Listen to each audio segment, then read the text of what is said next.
جس نے آپ کو پکارا، جس نے آپ کو پکارا، اس کو مل گیا سہارا۔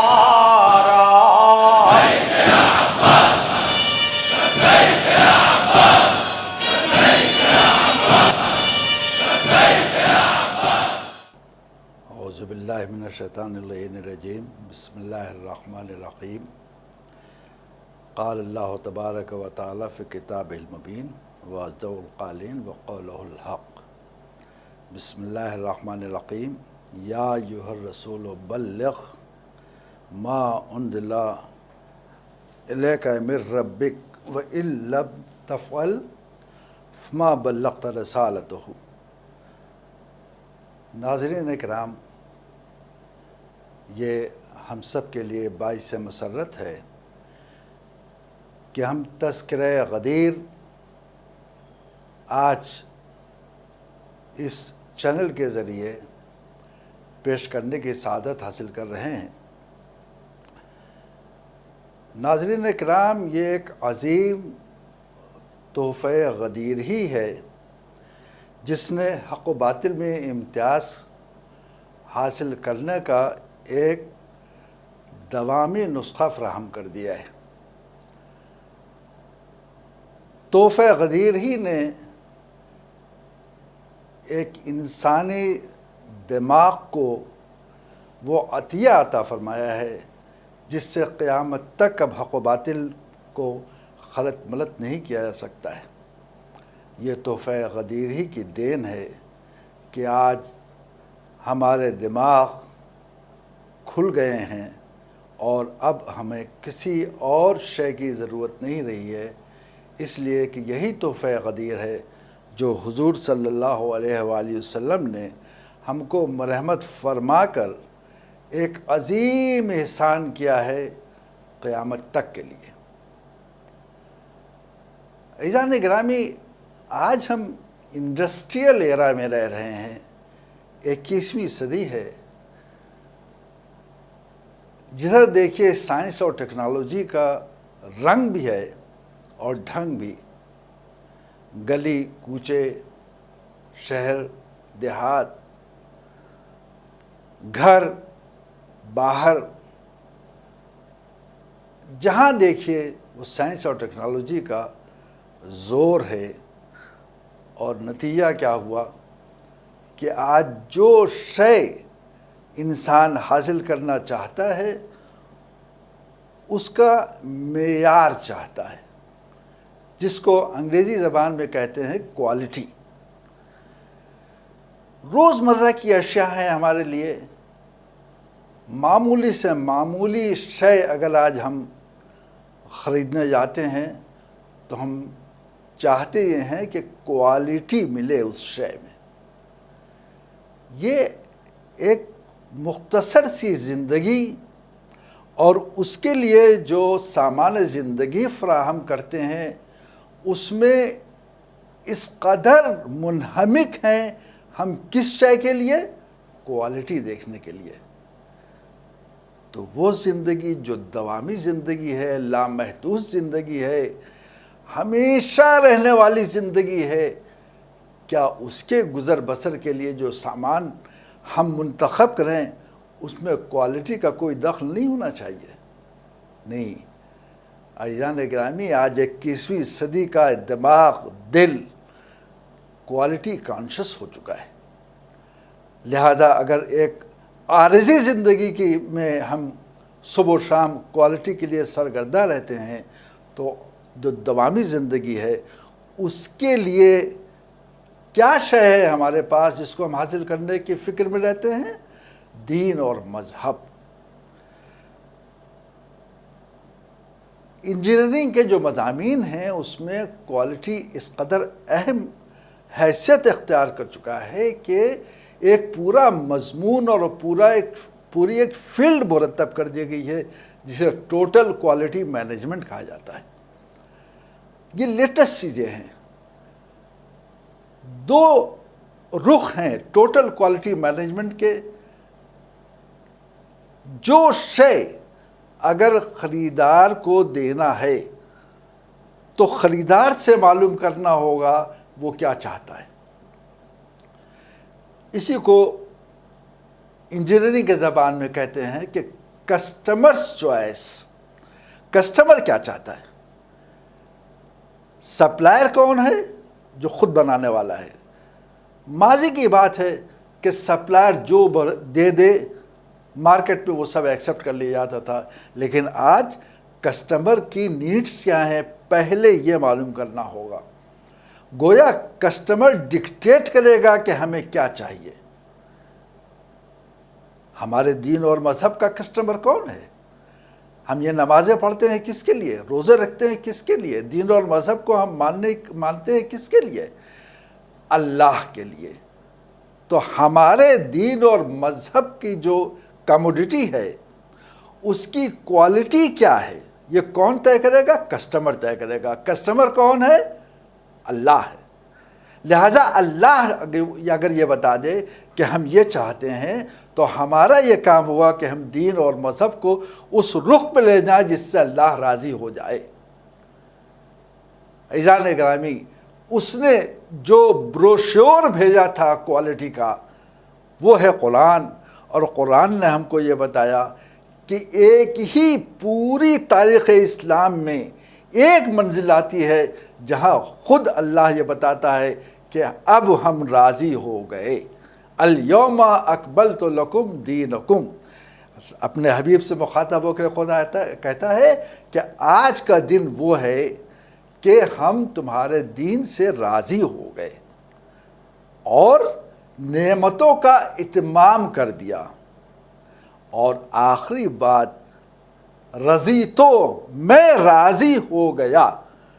گویا جس کے لیے آپ نے سب کچھ سارا اہتمام کیا دین اور مذہب کا، وہ یوم غدیر راضی ہو گیا۔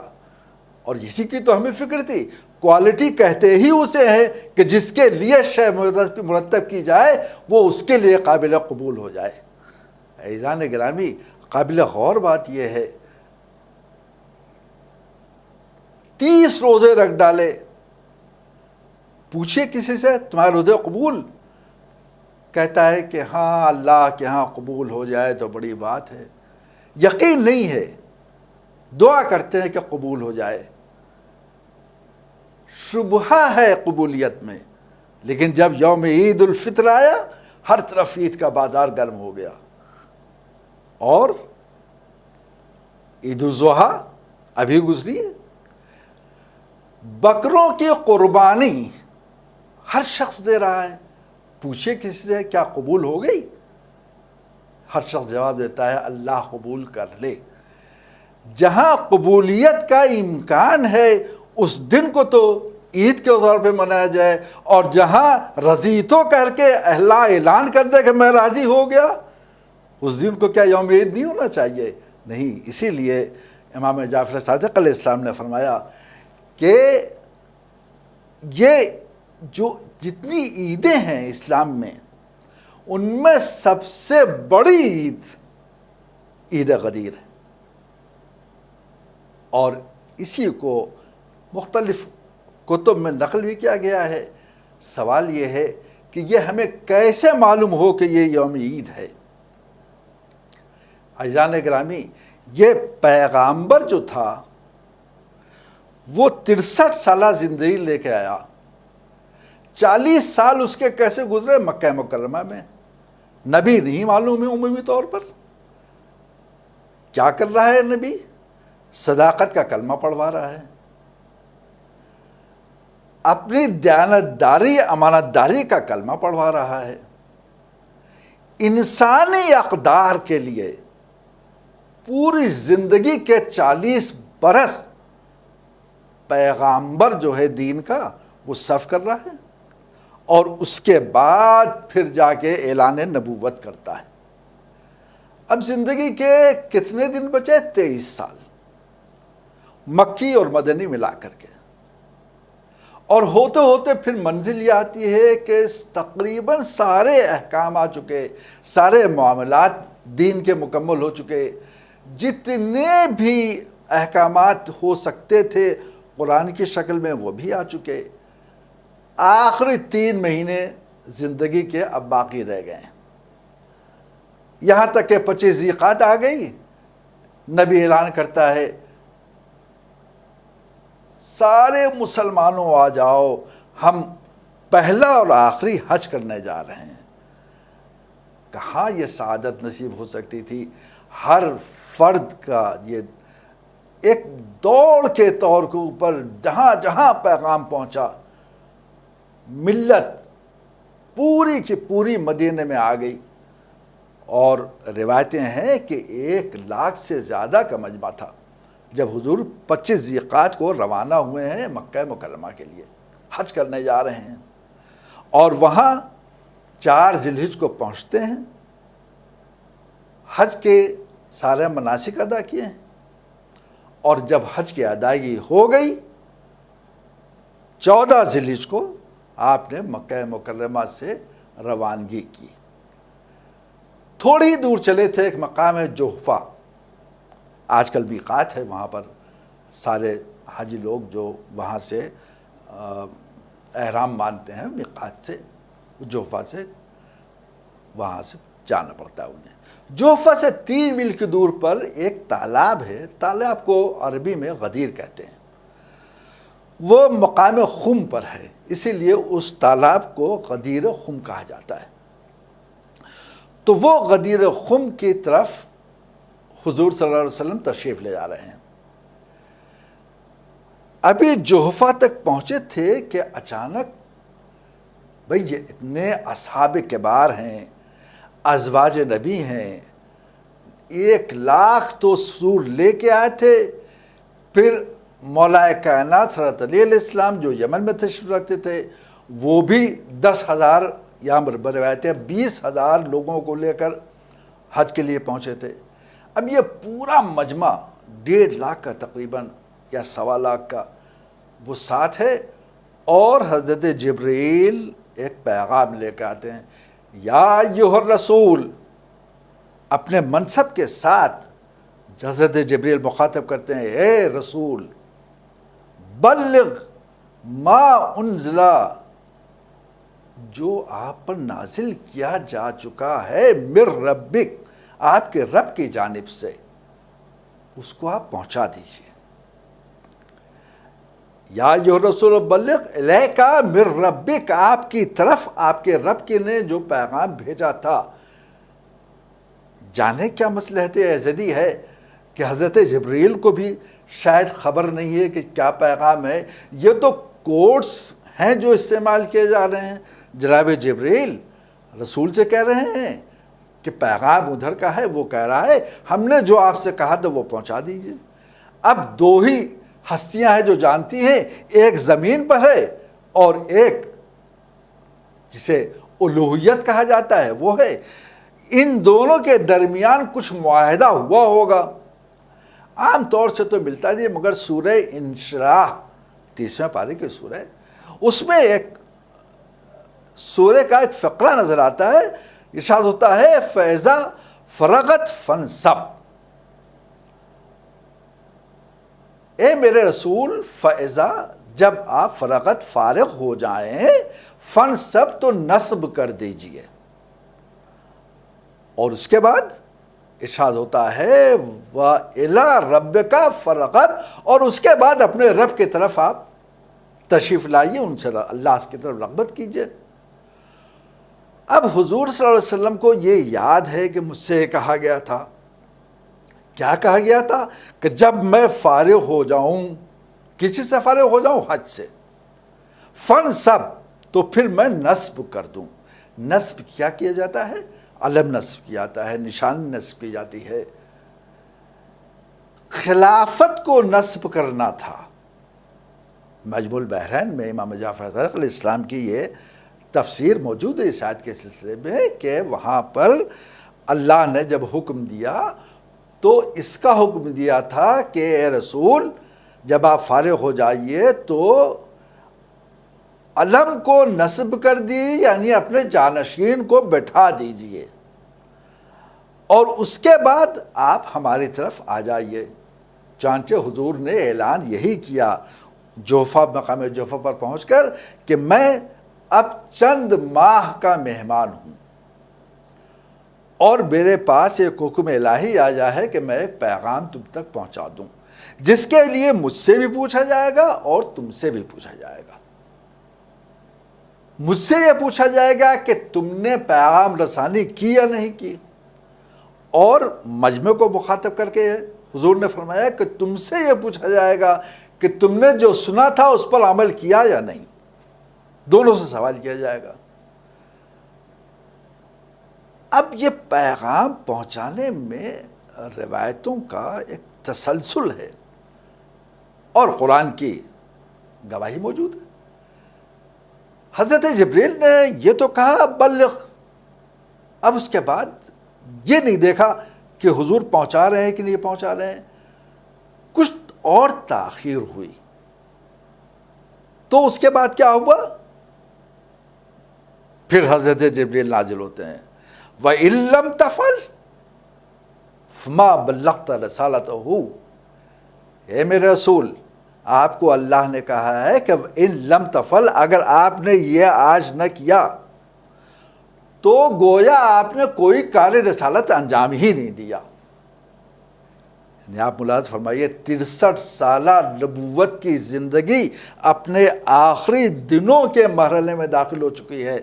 اب 3 مہینہ نہیں رہ گیا ہے، ذی الحجہ کا بھی آدھا مہینہ رخصت ہو چکا ہے، اور 18 ذی الحجہ کو مقام جوفہ کے اوپر حضرت جبریل یہ فرما رہے ہیں کہ اگر آپ نے یہ نہ کیا، کیا نہ کیا، یہ نہیں وہ پیغام نہ پہنچایا، تو کیا ہوگا؟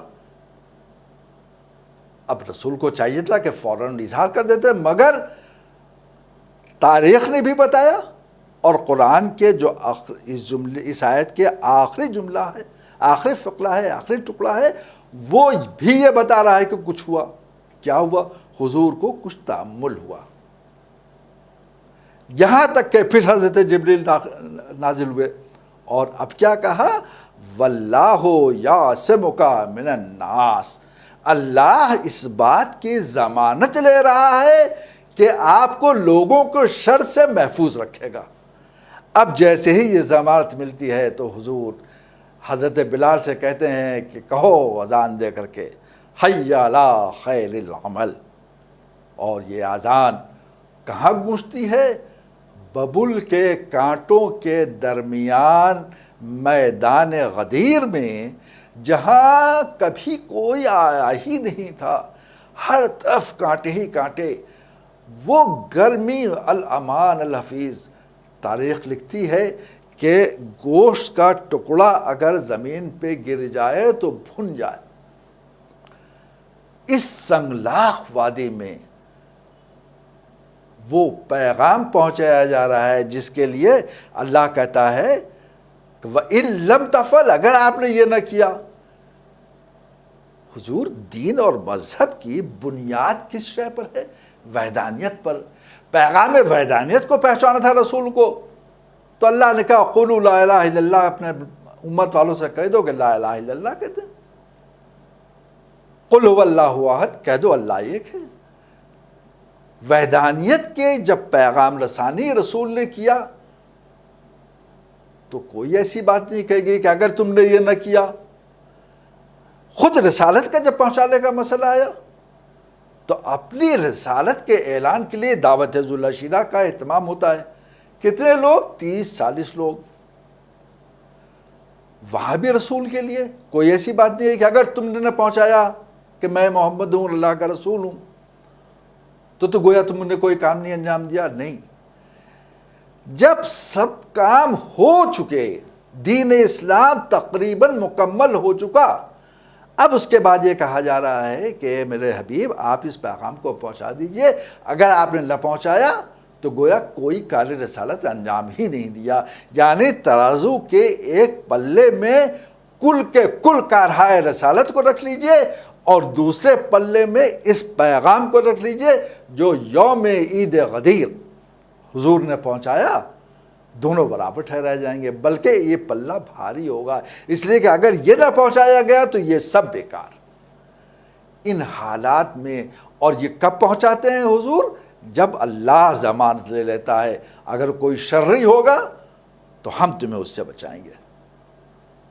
عزیزان گرامی، یہ پورا معرکہ سر کرتے ہیں حضور صلی اللہ علیہ وسلم، اور اس کے بعد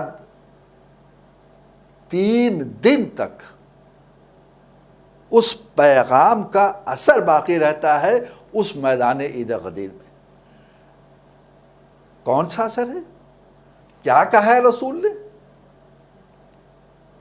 میں آپ کو وہ جملے جو حضور نے ارشاد فرمائے ہیں آپ کی خدمت میں پیش کر دوں۔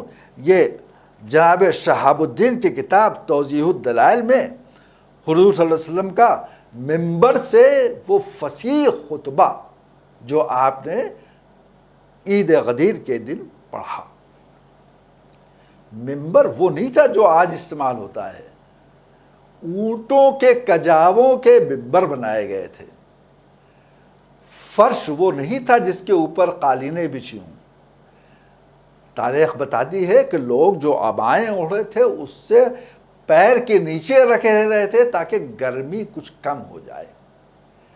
یعنی گویا ایک ایسا ماحول تیار کیا گیا تھا کہ یہ 1,00,000-1,50,000 کا مجمع گویا اپنے پاؤں پہ کھڑا ہو کر ہمتن گوش رہے۔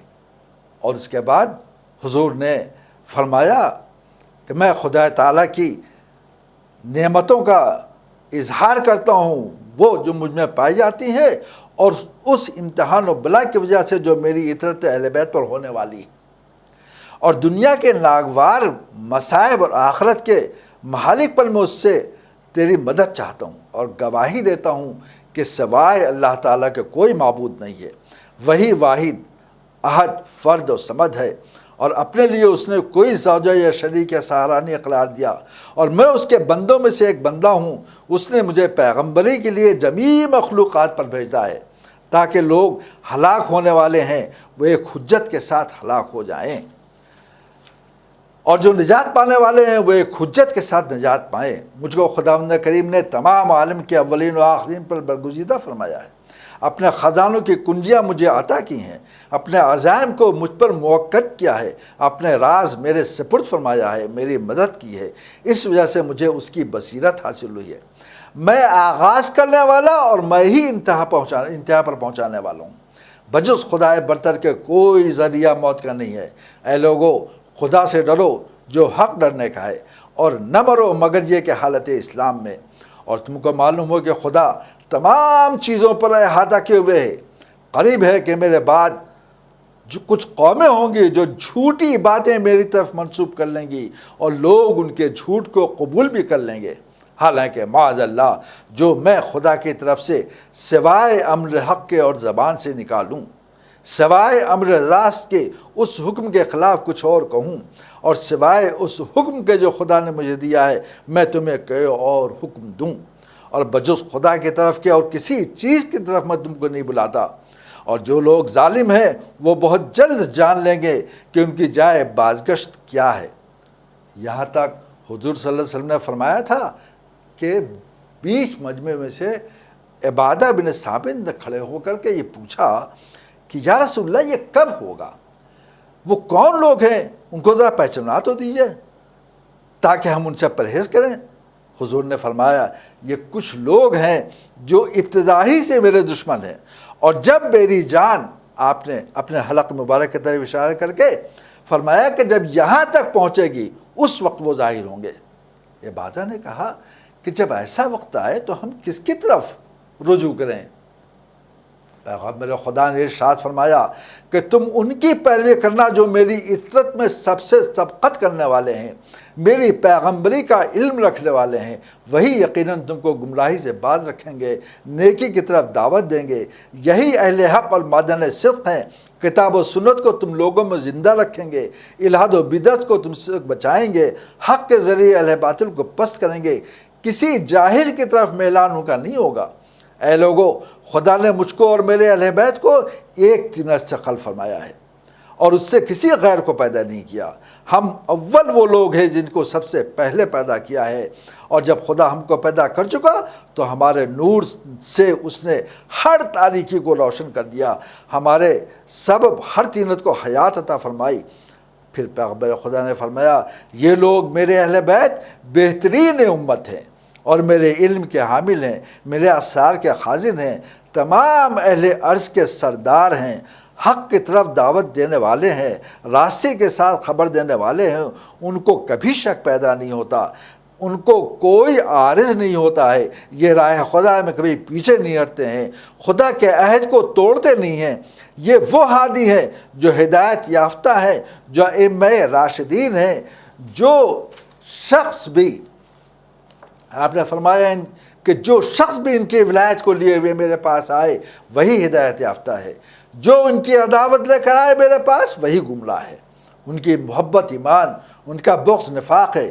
یہی میرے اہل بیت ہدایت کرنے والے امام اور احکام خدا کی مضبوط رسیاں ہیں، انہی کے ذریعے اعمال صالحہ کامل ہوتے ہیں۔ یہی اولین و آخرین میں وصیت اللہ ہیں، یہی وہ ارحام ہیں جن کی قسم خدا نے قرآن مجید میں اس مقام پر یاد دلائی ہے جہاں فرمایا ہے واتقوا اللہ الذی تساءلون بہ والارحام ان اللہ کان علیکم رقیبا۔ پھر ان کی محبت کی تم کو اللہ نے دعوت دی ہے، فرمایا ہے قل لا اسألکم علیہ اجرا الا المودۃ فی القربی۔ یہی وہ لوگ ہیں جن سے خدا نے ہر عیب و نجاست کو دور کر کے طیب و طاہر کیا ہے۔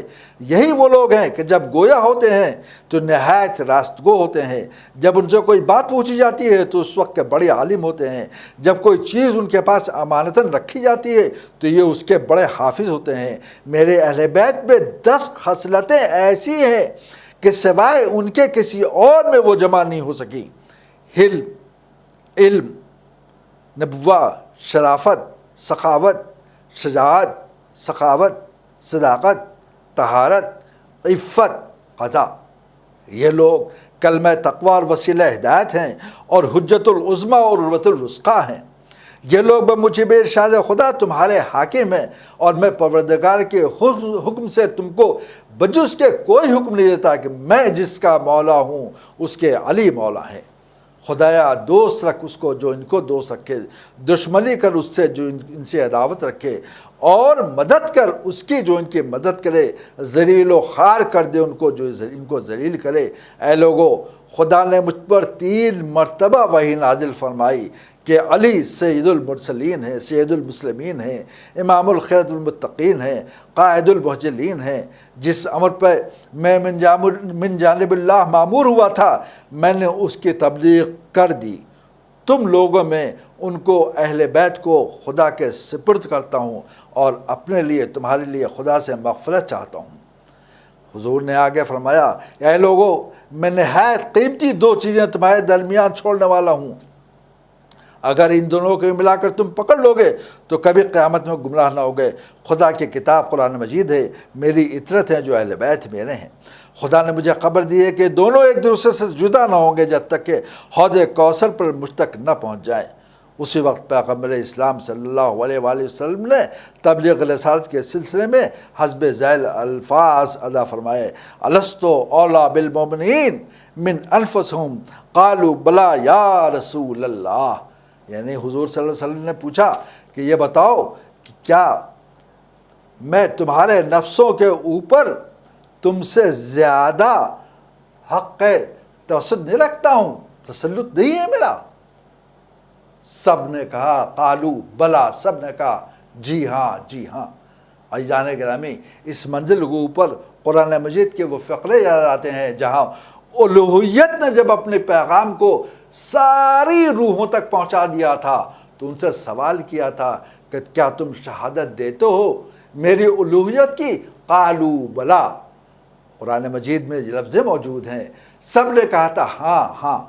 ایک طرف الوہیت کو منوانے کے لیے جو اہتمام برتا تھا خدا نے، وہی آج حضور صلی اللہ علیہ وسلم میدان غدیر میں علی کے ولایت کے اعلان کے بعد لوگوں سے سوال کر رہے ہیں، اور جواب وہی آ رہا ہے بلا، قالو بلا، قالو بلا۔ یہ مودۃ القربہ میں امام حمدانی نے صفحہ 23 سطر 3 پہ بھی لکھا ہے، اور یہ کل کے کل باتوں من و ان بہت سارے علماء نے،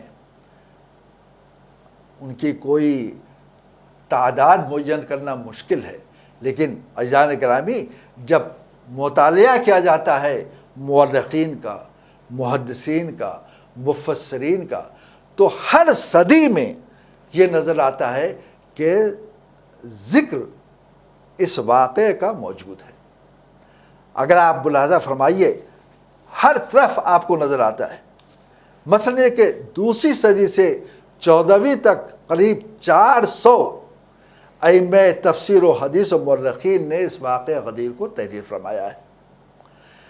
5ویں صدی کے صرف ایک عالم حافظ ابوالعلا حمدانی نے حدیث غدیر کو 250-250 مستند راویوں سے بیان کیا ہے، اور اب تک تقریباً 32 کتابیں مستقل کتاب کی شکل میں غدیر پر تحریر ہوئی ہیں، بعض کی ان میں 10 جلدیں یا زائد ہیں۔ مثلا علامہ امینی نے الغدیر 18 جلدوں میں لکھ کر موضوع کا حق ادا کیا ہے۔ لبنان کے مشہور ادیب یونس سلامہ نے 3157 اشعار کی نظم عید الغدیر لکھا جو مصر سے شائع ہوئی۔ کتاب الموالات میں امام ابن عقدہ نے 100 اصحاب جن سے حدیث غدیر منقول ہے ان کے نام درج کیے ہیں۔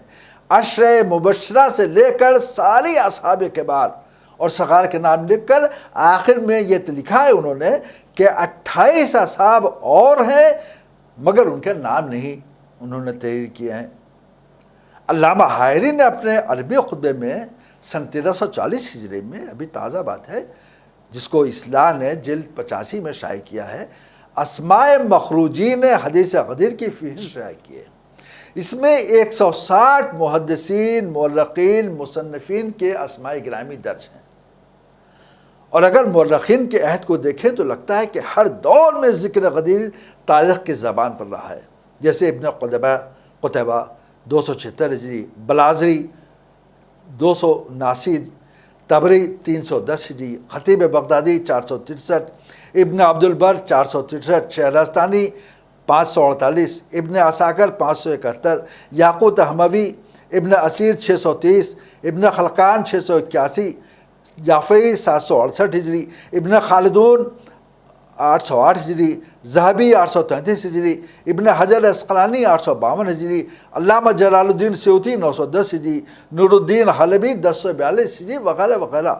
اور محدثین کو دیکھیے ان کا بھی تذکرہ ہر غدیر میں ملتا ہے، جیسے امام احمد بن حنبل 241 ہجری، ابن ماجہ 273، ترمذی 279، موصلی 307، طحاوی 307 ہجری، حاکم 405 ہجری، ابن مغازلی 483 ہجری، خوارزمی 568 ہجری، محب الدین طبری 694 ہجری، ابوالعباس قسطلانی 923 ہجری، تاج الدین 1031 ہجری، 31 ہجری، زرقانی 1122 ہجری، وغیرہ وغیرہ۔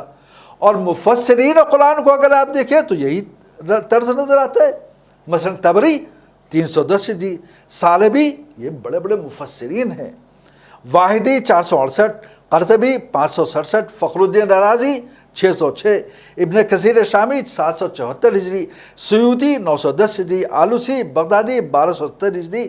عزیزان گرامی ایک طویل فہرست ہے مورخین کی، محدثین کی، مفسرین کی، جنہوں نے واقعہ غدیر کو متواتر لکھا ہے۔ کیوں لکھا ہے؟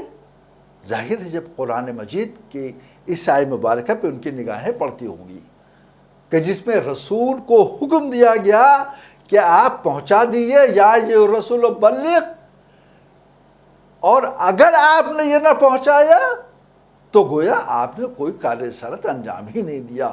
تو جو بھی عالم ہوتا ہوگا وہ ایک بار سوچنے پہ مجبور ہوتا ہوگا کہ ایسا مسئلہ ہے کہ اگر ہم نے اس پر اپنا قلم نہ چلایا تو ہو سکتا ہے مسئولیت ہم سے ہو جائے، کہ تم نے سب کچھ تو دین اسلام پہ لکھا، اور جو دین اسلام کے اساس بنا تھا کہ تمہاری بات نہیں ہے، کار رسالت انجام دینے والے کو مخاطب کر کے کہ اللہ نے کہا تھا کہ تم نے اگر یہ نہ پہنچایا تو گویا کار رسالت انجام ہی نہیں دیا۔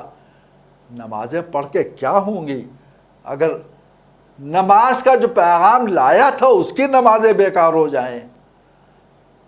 قرآن مجید میں یہی کہتا ہے کہ آپ کے گویا سب کے سب کام بیکار ہو جائیں گے۔ نمازیں لانا بیکار، قرآن کو پہنچانا بیکار، روزے رکھوانا بیکار، حج کروانا بیکار، یہ سب کے سب بیکار ہو جائیں گے اگر آپ نے اس پیغام کو نہ پہنچایا جو آج آپ کو پہنچانا تھا۔ اسی لیے حضور نے یہ اہتمام کیا، مگر بہت خوفزدہ تھے۔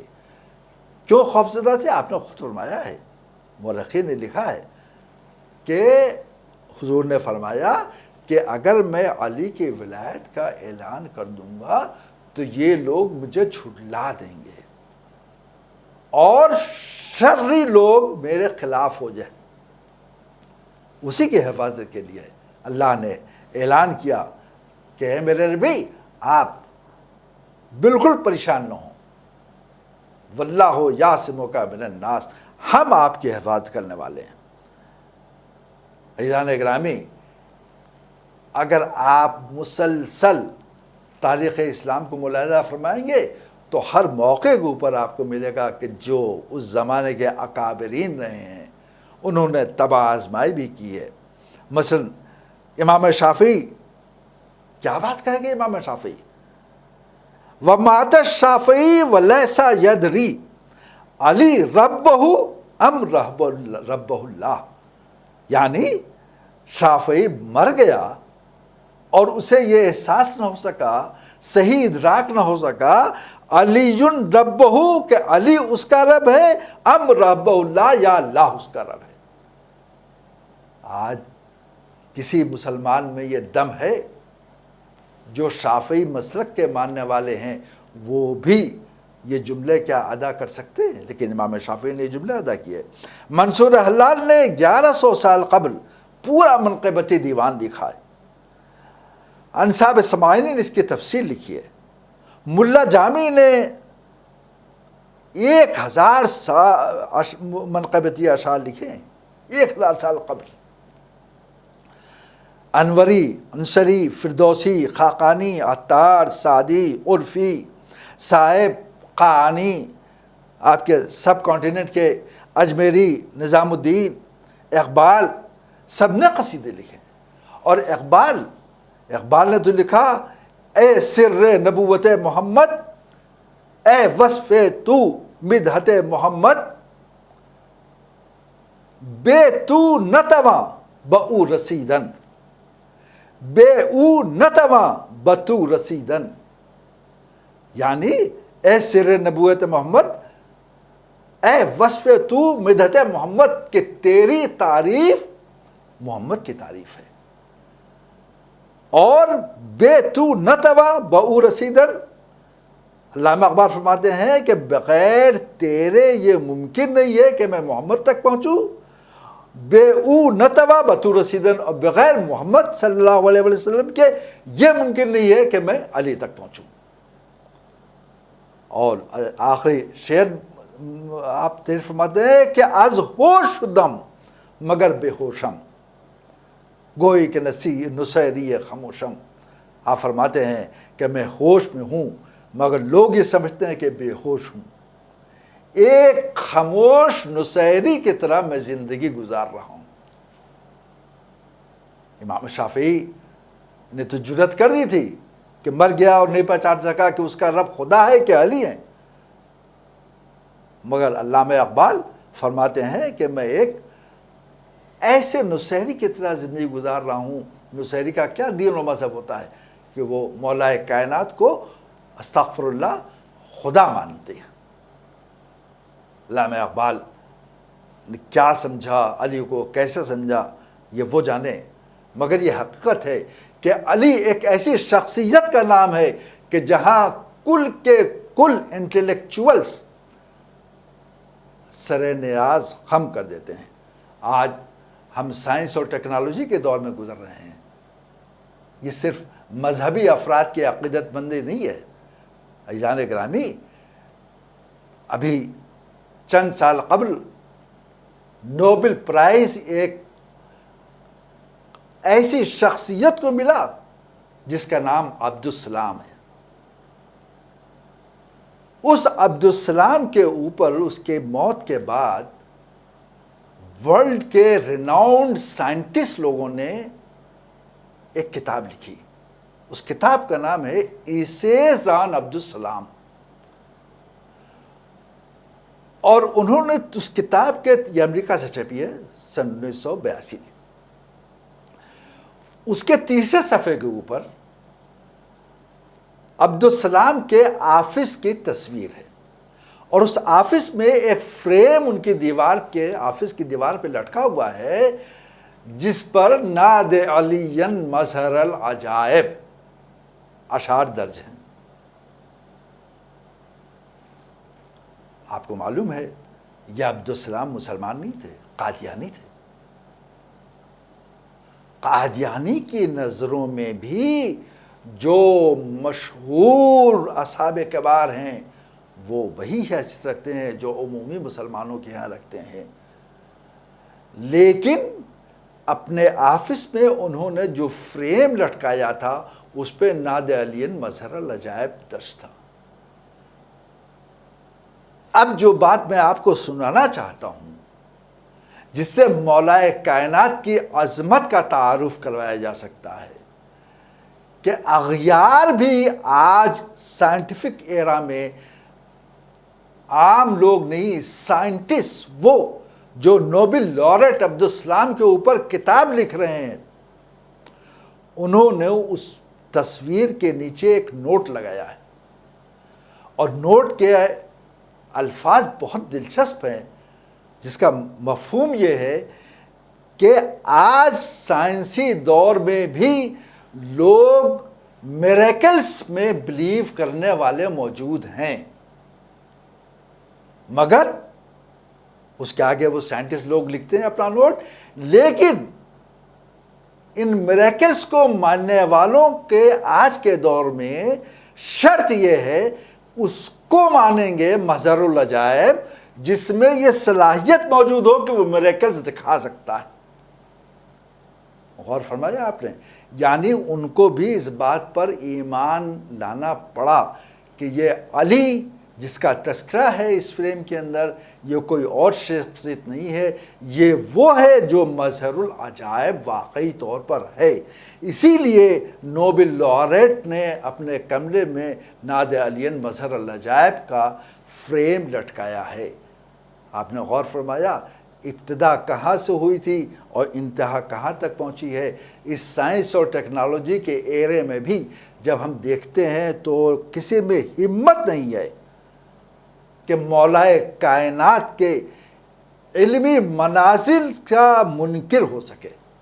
نہیں، اسے مجبور ہو کر پڑھنا پڑتا ہے. کیا پڑھنا پڑتا ہے؟ وہ فقرے پڑھنے پڑتے ہیں جو مولائے کائنات سے منسوب ہیں، وہ باتیں جو آپ نے لکھ لی ہیں نہج البلاغہ کی شکل میں وہ آج موجود ہیں، اور اس کو پڑھا لکھا ذہن جب پڑھتا ہے تو متعجب رہ جاتا ہے کہ کسی مذہبی شخصیت کا اور کیا یہ قول اس طرح کا ہو سکتا ہے. عزیزان گرامی، میں اس یوم عید جو عید غدیر کی شکل میں آج ہم منا رہے ہیں، اس سلسلے میں آخر کلام میں یہ عرض کرنا چاہتا ہوں کہ ہمارے اس چینل نے جس کے ذریعے آپ تک یہ بات پہنچ رہی ہے، عزیزان گرامی، بہت ایک عظیم معرکہ سر کیا ہے جو آج پیغام غدیر کو آپ تک پہنچانے کا وسیلہ بن گیا. کیوں؟ اپنی عقیدت کے بنا پر نہیں، ہدایت چینل اس لیے قابل صد مبارکباد ہیں کہ حضور صلی اللہ علیہ وسلم نے یوم عید غدیر جو حکم صادر فرمایا تھا یہ اس کی تعمیل کر رہے ہیں. کیوں؟ اس لیے کہ حضور صلی اللہ علیہ وسلم نے جہاں اور باتیں سب کہی تھیں ان میں ایک فقرہ یہ بھی تھا. کیا تھا؟ آپ کا جملہ یہ ہے کہ ہر حاضر اس پیغام کو ہر غائب تک پہنچا دے. بحمداللہ ہم سے پہلے کی نسلوں نے اپنا فرض ادا کر دیا کہ اس پیغام کو ہم تک پہنچا دیا، اور آج یہ چینل اپنے نبی کے اس حکم کی تعمیل میں لاکھوں اور کروڑوں افراد تک اس پیغام کو پہنچانے کی کوشش میں مصروف ہے. یہ اسی حکم کی تعمیل ہے جس کو حضور میدان غدیر میں ہم پر صادر کر کے تشریف لے گئے.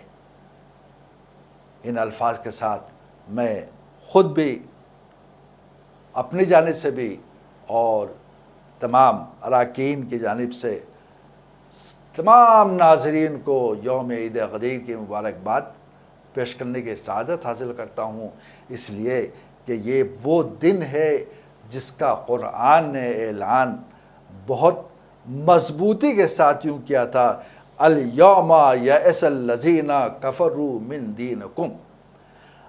آج کفر مایوس ہو گیا. کس چیز سے؟ آپ کے دین کو برباد کرنے سے. یہ سورہ مائدہ کی آیت مبارکہ ہے. الیوم آج، الف لام ہے، الیوم آج کے دن، یئس الذین کفروا من دینکم. یہ کب فقرہ آیا ہے؟ جب علی کو اپنے ہاتھوں پہ بلند کر کے حضور فرما چکے من کنت مولا فہذا علی مولا. تو حضرت جبریل نازل فرماتے ہیں الیوم یئس الذین کفروا من دینکم. اور اس کے بعد دوسرا جملہ یہ فرماتے ہیں الیوم اکملت لکم دینکم. آج کا وہ دن ہے کہ ہم نے آپ کے دین کو مکمل کر دیا. اور اس کے بعد واتممت نعمتی، اور ہم نے اپنے نعمتوں کو تمام کر دیا. ورضیت لکم الاسلام دینا، اور تمہارے دین سے، اسلام سے، دین اسلام سے آج میں راضی ہو گیا. تو عزیزان اکرامی، یہ وہ دن ہے کہ کفر کو مایوسی ہوئی ہے، دین کامل ہو گیا ہے، اور اللہ راضی ہو گیا ہے. میں نے ابتداءً عرض کیا تھا کہ کوالٹی آج اس کی تعریف یوں کی جاتی ہے کہ کسٹمر کو سیٹسفائی کر دے. Customer satisfaction. ہمارے دین اور مذہب کا خریدار کوئی اور نہیں ہے، اللہ ہے. ہم جو اعمال صالحہ یہاں انجام دیں گے اس کو بنیادی طور پر اللہ قبول کر لے تو یہ کوالٹی ہے. اور اس نے یہ کہا کہ وہ دین جو عید غدیر نازل ہم نے کیا اس سے ہم راضی ہو گئے. تو پھر اب تلاش کرنے کی کوئی ضرورت نہیں ہے کہ کس دین کو ہم مانیں اور کس مذہب کو مانیں، اس لیے کہ کسٹمر سیٹسفیکشن طے کرتا ہے کہ کوالٹی کیا ہے. اور ہمارے دین اور مذہب کی کوالٹی اسی سے طے ہو گئی کہ رضیت لکم الاسلام دینا، ہم تمہارے دین اسلام سے راضی ہو گئے. لہٰذا اب کسی اسلام کو، کسی اسلامی شخصیت کو قبول نہیں کرنا چاہیے مگر وہ جو میدان غدیر سے ملے. وہی اسلام اصل اسلام ہے جس سے اللہ بھی راضی ہو گیا. اور بس ان الفاظ کے ساتھ ان اللہ و ملائکتہ یصلون علی النبی یا ایھا الذین آمنوا صلوا علیہ وسلموا تسلیما. اللہم صل علی محمد و آل محمد. جس نے آپ کو پکارا، جس نے